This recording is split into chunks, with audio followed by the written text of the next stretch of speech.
She lost everything in 60 seconds. Passport, money, hope. She never thought that the worst moment of her life would begin with a simple click of her bag's lock, a click she didn't even hear. Autumn 2023.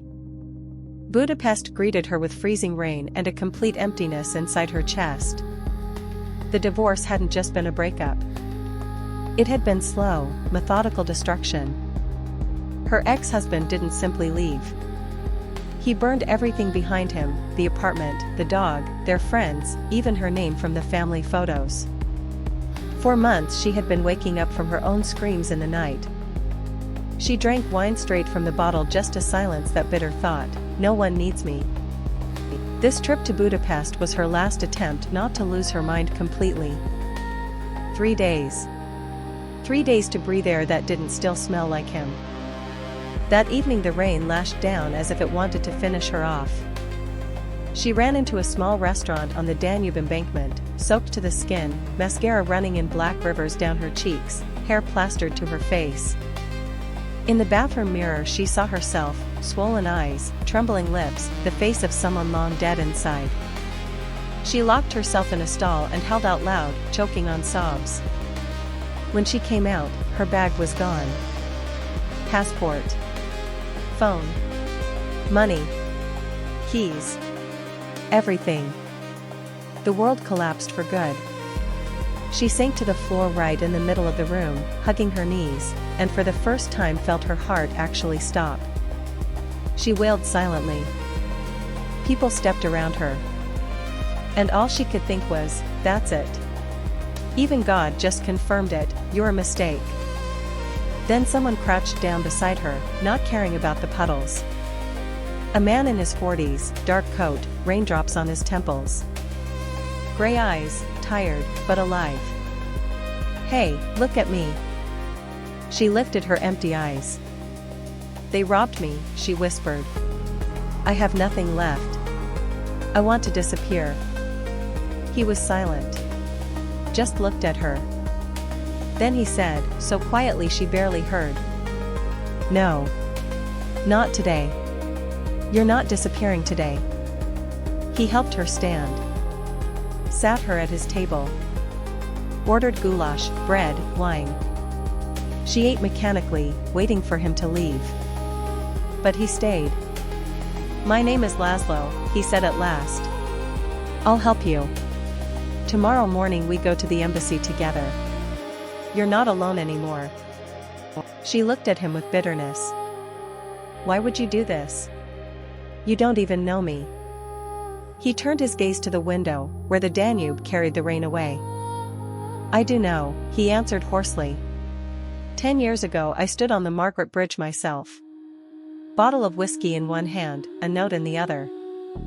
His wife had left him for his best friend. She took their daughter Esther, she was 7 back then. His wife said he was destroying her life. And he was. He drank, shouted, vanished for weeks. That night he had already stepped onto the railing. He wanted it all to end. Then Esther called, his little girl somehow dialed his number from her mother's phone. She was crying into the receiver, Daddy, please don't do it. I still love you. He climbed down. But it was too late. The door to his old life slammed shut forever. Since then she never answered his calls, never opened his letters, even changed her surname. He told her how after that night on the bridge he drank even harder. How his daughter finally erased him completely. How on her 18th birthday he came to the house, and she stepped onto the porch and said, you died for me the day you chose the bottle over me. 10 years of deathly silence in his soul. 10 years. He showed her photos, his daughter, beautiful, with his gray eyes and that hard line around her mouth he himself had taught her. I lost my daughter while she was still alive. Someone once didn't walk past me. Now it's my turn not to walk past others. There was so much pain trembling in his voice that for the first time that evening she felt, she wasn't alone in her hell. The next day he came. All day he took her from office to office, argued, smiled at officials until they gave her a temporary passport. When she stepped outside and burst into tears of relief, burying her face in his chest, he just held her until the tears ran dry. "Thank you," she kept whispering. "I'll never forget this." "Don't forget to live," he said. "That's all I ask." And he walked away. No phone number. No write me. He simply vanished into the autumn city. She flew home. A whole year passed in a fog of antidepressants, therapists, and fear of ever trusting again. Then a real paper letter arrived. Inside, a photograph, her, soaked, broken, on the restaurant floor. On the back, his handwriting. "You were so beautiful in your pain that I couldn't walk away. I searched for you for 387 days. Hotels. Airport cameras. Passenger lists. I found you when I had almost given up. You saved me, and you didn't even know it. If you're still hiding that pain, come. I owe you more than dinner. I owe you my life. Laszlo." And a date. Exactly 1 week later. The same restaurant. She didn't sleep for 3 days. She sat with that photograph and sobbed, no longer from despair, but from something huge and terrifying. Because for the first time in years it hurt to be alive, it really hurt, as if her heart had started beating again, tearing open old scars. 1 week later she stood at the restaurant door. No rain this time. The sun was setting into the Danube, blood red. He was waiting, a year older, new silver at his temples, and eyes so tender they took her breath away. "You came," she whispered. "I promised myself," he answered hoarsely. "If I found you, I would never let you go again." They ate until closing. He told her how that evening a year ago he had come to the restaurant to write his resignation letter, tired of lies, loneliness, a meaningless life. He saw her on the floor and understood, here was meaning. Then he searched like a madman, spent every connection, every penny, every ounce of faith. Found her. And was terrified she might already be happy with someone else. She cried all night, in his arms, feeling not broken, but alive for the first time in years. 2 months later she moved to Budapest. They lived quietly, carefully, as if afraid to scare away their new happiness. Then the impossible happened. One morning the doorbell rang. On the doorstep stood Esther, suitcase in hand, eyes full of tears and old anger. "I found out you almost did it again," she began, voice shaking. "And I realized, if I don't come now, I'll lose my father forever. For the second time." Laszlo fell to his knees right there in the hallway. He sobbed like a child, hugging her legs. Esther cried, stroking his gray hair, repeating, "I was so afraid you'd die without knowing I forgave you long ago. I just didn't know how to say it." She stood aside and cried with them, a stranger who had accidentally become part of their healing. Esther stayed. First a week. Then forever. They healed the wounds together, long talks until dawn, old photographs, the first awkward daddy and my little girl after 10 years of silence. Exactly 1 year and 8 months after that terrible night in the restaurant, under the same blood-red sunset on the embankment, Laszlo went down on one knee, in front of both of them. First to Esther. "Forgive me for not choosing you back then. Now I choose you every single day." Then to her. "Remember when I almost jumped from that bridge? You both became my bridges back. Marry me. So the three of us never stand on the edge again." A tiny ancient church on the Buddha Hill. October 2025. Golden autumn, leaves falling slowly like in slow motion. She wore a simple white dress they had chosen together, no veil, no fuss. Only a delicate wreath of autumn flowers in her hair. Esther, bridesmaid, in burgundy, eyes still wet from tears of reconciliation. Laszlo waited at the altar. He hadn't slept for 3 days, afraid it was all a dream. The ring trembled in his hands. On his face, the smile she had only seen in very old photos, when he was 25 and didn't yet know what hell was. 20 guests. Friends who believed in their fairy tale. Silence so deep you could hear hearts beating. The organ began to play. The doors opened. And then the rain started. Not just rain, a downpour.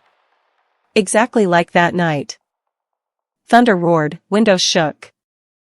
Lightning flashed so close the lights flickered. She froze in the doorway. Everything inside her clenched. Memories crashed over her like a wave, soaked hair, running mascara, the feeling the world had ended. She took one step back. Then another. Panic choked her throat. Esther grabbed her hand. It's just rain. Come on. But she couldn't move. Her feet wouldn't obey. Real, hot tears poured down her cheeks. I can't, she whispered. It's a sign. It will all happen again. I'll be alone again. Laszlo saw it. He ran down the aisle, ignoring the priest, the guests, the rules. His jacket soaked in a second as he stepped outside and came back to her. He dropped to his knees right there in the puddle at the church entrance. Water streamed down his face, mixing with tears. Listen to me, he said hoarsely, taking her hands. 10 years ago I stood under this same rain on the Margaret Bridge and thought it was the end. You sat in this same rain on that restaurant floor, and thought it was the end. Look at me. This isn't the end. It's the beginning. Every time it rains, the universe is reminding us, we've already been at the bottom. And we got out. Together. I won't let you go. Ever. Even if lightning strikes us right now. I will marry you in this rain, in the mud, in this puddle, anywhere. Just don't leave. She looked at him. At his soaked hair. At his eyes that held all his pain and all his love. And she took one step forward. They walked to the altar together, both drenched, leaving wet footprints on the ancient stone floor. Guests stood and applauded through tears. Esther followed, holding the bouquet over her head like an umbrella, laughing and crying at once. The priest smiled. It seems the Lord decided to baptize you anew. Shall we continue? As they exchanged rings, the rain stopped. Just as suddenly as it had begun. A ray of sun broke through the clouds, straight onto them. A rainbow stretched across the Danube. A real one. Laszlo slipped the ring on her finger and whispered. Now you are my home. Forever. She still keeps 3 things in one frame. That awful photo of her soaked, broken face from the restaurant. Laszlo's old crumpled note from the bridge. And their wedding photo, both of them soaked, happy, with the rainbow behind them. Sometimes she takes it out and says, right here, under the very same rain that almost killed us both, we finally got married. Because sometimes the universe has to drown you completely, just to give you a rainbow afterward. So you know for sure, this time it's forever. She also keeps their very first photo as a family of 3, taken on the same Margaret Bridge where everything almost ended 10 years ago. Sometimes she places the frame on the table and says, this is where it all started, when the 3 of us were at the absolute bottom. This is where our real family began. Because sometimes the universe steals your passport just to return, a year later, not only love, but an entire daughter you weren't even looking for. So that 2 broken people and 1 hurt little girl could finally find their way back to each other, through the rain, through years of pain,